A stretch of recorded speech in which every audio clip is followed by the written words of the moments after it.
Ceci est un livre audio autogénéré par Google.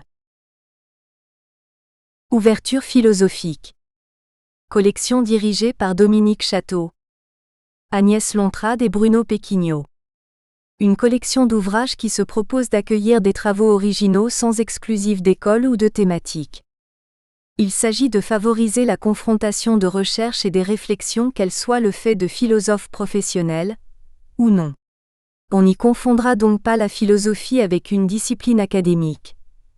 Elle est réputée être le fait de tous ceux qu'habite la passion de penser, qu'ils soient professeurs de philosophie, spécialistes des sciences humaines, sociales ou naturelles, ou polisseurs de verres de lunettes astronomiques. Déjà paru. Dominique Château, Sémiotique et esthétique de l'image, 2007. Ramsès Boa Thiemele, Nietzsche et Cheikh Anta Diop, 2007. Arnaud Münster, Sartre et la morale, 2007. Aubin Deckeyser, Michel Foucault. L'actualité de la vérité, 2007. Miklos Veteux Souladir, Historia Philosophiae, 2007. Georg W. Bertram, Robin Celikates, Christophe Lodou, David Loher, Coord, Socialité et reconnaissance, 2007. Michel Aumont, Ignace de Loyola. Seul et contre tous, 2007. Xavier Soubiri, Intelligence et logo, Intelligencia y logotrad. Philibert Secrétane, 2007. Pierre Vézima, La déconstruction. Une critique, 2007. Jacques Croizer, De la mesure, 2007. Paul Dubouchet, Pour une sémiotique du droit international, 2007. Marly Boulcao, Bachelard, Un regard brésilien, 2007. Christian Save, Éloge de la dérision, Une dimension de la conscience historique, 2007. Bernadette Gadomski, La Boétie, Penseur masqué, 2007. Monsieur Lavelle est grand. Il est au plus haut point. Je l'envisage entier, mais je n'en frémis point. Marc Santoni. Quant à Léon Robin, qui rapportait la thèse secondaire sur la perception visuelle de la profondeur, il commença au contraire par adresser à son auteur ce chaleureux compliment: « Monsieur, votre thèse m'a passionné. Elle m'a rappelé le Timée de notre père Platon. Ne croyez-vous pas toutefois qu'après tant de siècles, le Timée est un peu déplacé en tant qu'explication du monde ?» À quoi Lavelle répondit du tac au tac: « Je prie respectueusement monsieur l'examinateur de bien vouloir nous expliquer pourquoi. » André Grappe. À ma grand-mère aimée. À mon pays de Babéry. Ces paysages tranquilles et harmonieux que j'aime tant. Seul endroit où je trouve concentration et repos. Avant-propos. Le nom de Louis Lavelle n'a pas été retenu par l'histoire de la philosophie. Rares sont les manuels contemporains qui mentionnent son nom. Ce philosophe, que nous nous proposons d'étudier, eut pourtant une importance considérable pendant l'entre-deux-guerres.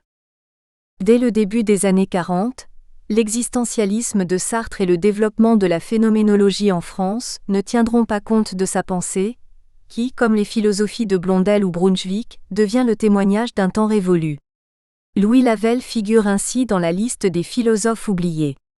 Mais depuis bientôt 20 ans, grâce notamment aux efforts de l'association Louis Lavelle, le philosophe semble doucement sortir de son purgatoire pour susciter de nouveau l'intérêt. Universitaire assidu, penseur calme et effacé, Louis Lavelle paiera sans doute le prix de sa discrétion. Évitant le plus souvent toutes les querelles politiques et autres polémiques de l'après-guerre, Louis Lavelle préférait revenir dans son sud-ouest natal où, dans la solitude, sa pensée pouvait œuvrer. La solitude, c'est de sentir en soi la présence d'une puissance qui semble hors d'état de s'exercer, mais qui, dès qu'elle commence à le faire, m'oblige à me réaliser en multipliant mes relations avec moi-même et avec tous les êtres. 1. Cette pensée silencieuse doit aujourd'hui s'exprimer. Ce petit livre, qui est notre mémoire de philosophie, ne prétend pas à l'exhaustivité. Nous espérons simplement, au travers de la présentation générale d'une telle philosophie, dont l'ampleur et la complexité sont indéniables, contribuer à l'actualité de Louis Lavelle en éclairant les points essentiels de sa pensée. D'autre part, nous n'aurions pu réaliser notre travail sans l'aide précieuse de nombreuses personnes. Nous tenons à remercier chaleureusement monsieur le professeur Henri Mongis qui a accepté de diriger notre mémoire. les professeurs Michel Adam, Jawad Tlemceni et Mélanie Amathieu pour leur lecture critique, et Monsieur le professeur Alain Panero pour ses informations et documents. Introduction. La métaphysique apparaît toujours liée à une certaine forme d'expérience spirituelle, à la reconnaissance d'une valeur du présent, de l'actuel. Elle est une certaine manière d'envisager la réalité même qui nous est offerte, de lui reconnaître une signification que dès l'abord peut-être elle n'avait pas à nos yeux. La réalité devient pour nous une présence qui est encore mal analysée, mais manifeste pourtant une généralité à laquelle il semble que l'âme se trouve accordée. L'esprit métaphysique s'exprime dans la conscience même de notre relation à l'être. 2. Si tel est le visage de la métaphysique, Louis Lavelle 1883-1951 ne cessa de le célébrer.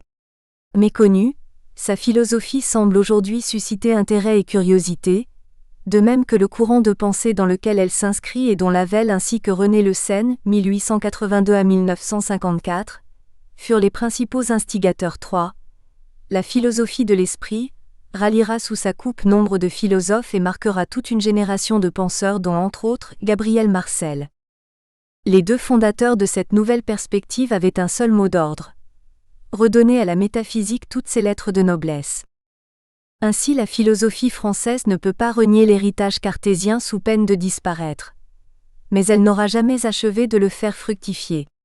Il nous oblige à cultiver également notre conscience et notre raison, et à obtenir qu'elles coïncident, à accroître de plus en plus cette prise de possession de l'esprit par lui-même qui nous permet de pénétrer dans le secret de nos états intérieurs, comme le font nos moralistes, mais sans accepter jamais de leur être livrés, de devenir maître de nos pensées et de nos désirs, de commander aux choses en nous commandant des apostrophes à bord à nous-mêmes, et de considérer la nature entière non point comme une puissance à laquelle il faut céder, mais comme une puissance qu'il faut spiritualiser afin qu'elle devienne le témoin et l'instrument de notre propre développement intérieur et de notre communication avec tous les êtres. 4. Déjà lassé par le positivisme et le phénoménisme. 5. Le passage de la guerre 1914 à 1918 pousse nos philosophes à penser autrement. La science est impuissante face aux inquiétudes proprement humaines et l'idéalisme est incapable de sortir de ces catégories. La Grande Guerre a révélé à ces hommes un monde diffracté, sanglant, où la souffrance et la mort ont éclaté l'ordre de la raison. Il y a deux aspects de la guerre, la vie du soldat qui est une grosse farce et la destruction des hommes qui la rend sanglante. 6. Il faut alors revenir au vécu, tout près de l'humain. Mais le conflit a détruit les repères et bouleversé les peuples. Faut-il alors laisser progresser le désespoir ? La philosophie de l'esprit tentera de répondre à ce problème en faisant face à l'ébranlement guerrier, que d'autres conceptions ne semblaient pas capables d'atténuer. Non pas qu'elle soit une traumatologie, mais une philosophie de l'orientation. Elle dit que l'homme, s'il faut qu'il s'assume, doit trouver sa raison d'être sans pour autant baigner dans le néant. Car que ce soit en lui ou au dehors de lui, il y a toujours de l'être.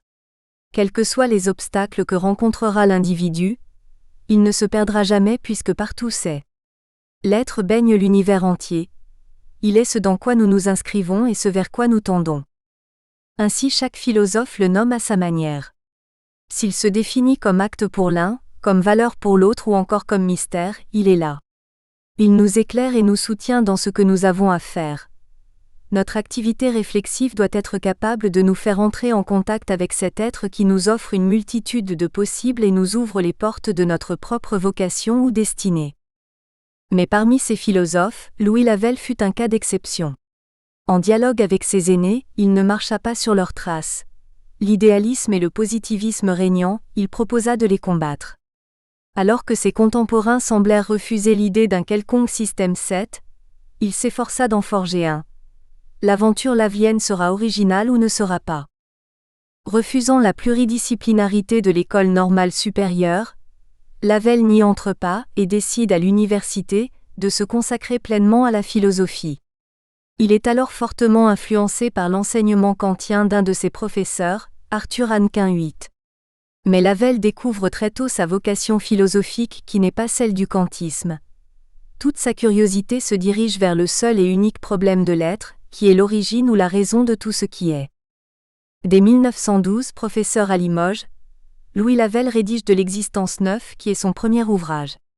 Il y développera pour la première fois l'idée suivant laquelle l'existence 10 est l'universalité même donnant un visage propre ainsi que l'indépendance aux termes auxquels elle s'applique.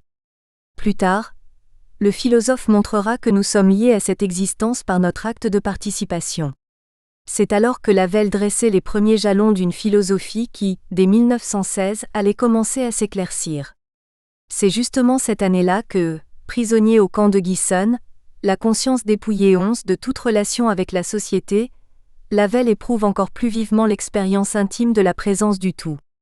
Sur de petits cahiers achetés à la cantine du camp, il rédigea sans aucune source philosophique sa future thèse de doctorat La dialectique du monde sensible. Cet ouvrage ne fut pas un succès. Le jury, présidé par Léon Brunswick, n'en fut pas enthousiasmé. Si la carrière universitaire de Lavelle est lancée, il n'enseignera pourtant à la Sorbonne qu'en 1932. Mais qu'importe, le projet du philosophe ne faillira pas. L'œuvre à venir ouvrira à Lavelle, en 1942, les portes du Collège de France. Concept après concept, Louis Lavelle construisit une véritable cathédrale philosophique, une vaste et harmonieuse analyse du dialogue entre le moi individuel et l'être auquel il participe. La dialectique de l'éternel présent sera la plus imposante entreprise métaphysique du XXe siècle. Dès 1928, elle s'ouvre avec un traité de l'être suivi de l'acte 1937, du temps et de l'éternité 1945 et enfin de l'âme humaine 1951. C'est au cœur de cette grande épopée de l'esprit que la conscience s'approfondit, se divise et découvre les modalités de sa participation à l'absolu 12, l'existence, la réalité, la volonté ainsi que le pouvoir pur qu'est la liberté. Dans son acte réflexif, selon Lavelle, l'individu ne se détourne pas de l'être, mais il le retrouve à travers ses propres puissances intérieures. La philosophie lavelienne est donc une pensée de la découverte et de la surprise. La conscience se saisit elle-même dans son mouvement et s'étonne de ses capacités. Elle retrouve à travers le filtre de la réflexion, le monde et l'être chargé de sens et de valeurs. Mais ces valeurs ne sont pas données d'emblée, et le monde n'est pas immédiatement compréhensible. Notre existence propre sera le loisir d'un approfondissement continu et d'un consentement renouvelé.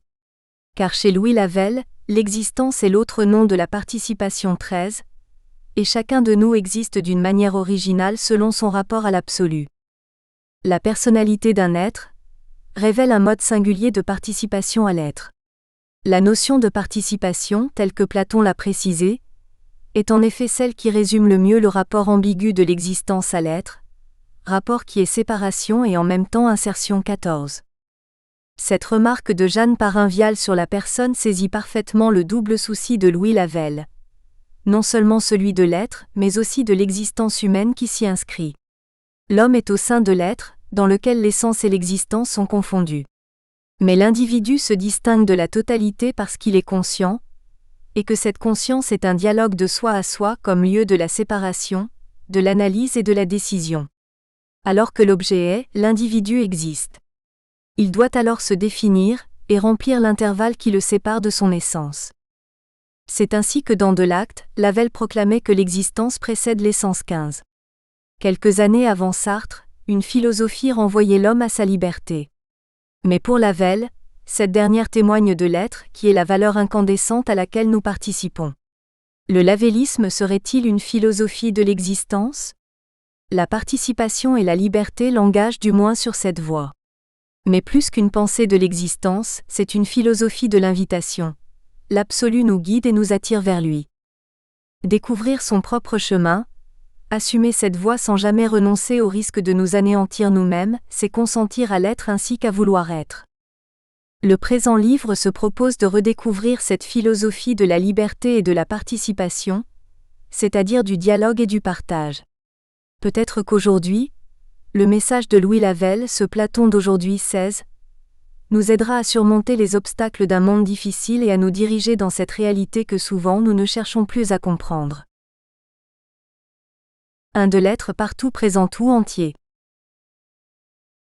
1. Sa primauté et son universalité. En septembre 1921, un doctorant du nom de Louis Lavelle entre en Sorbonne pour soutenir sa thèse principale de philosophie, La dialectique du monde sensible. Là où Léon Brunswick, Considérez la philosophie essentiellement comme une réflexion sur les sciences. 17. Le jeune Lavelle va présenter un travail de pure métaphysique.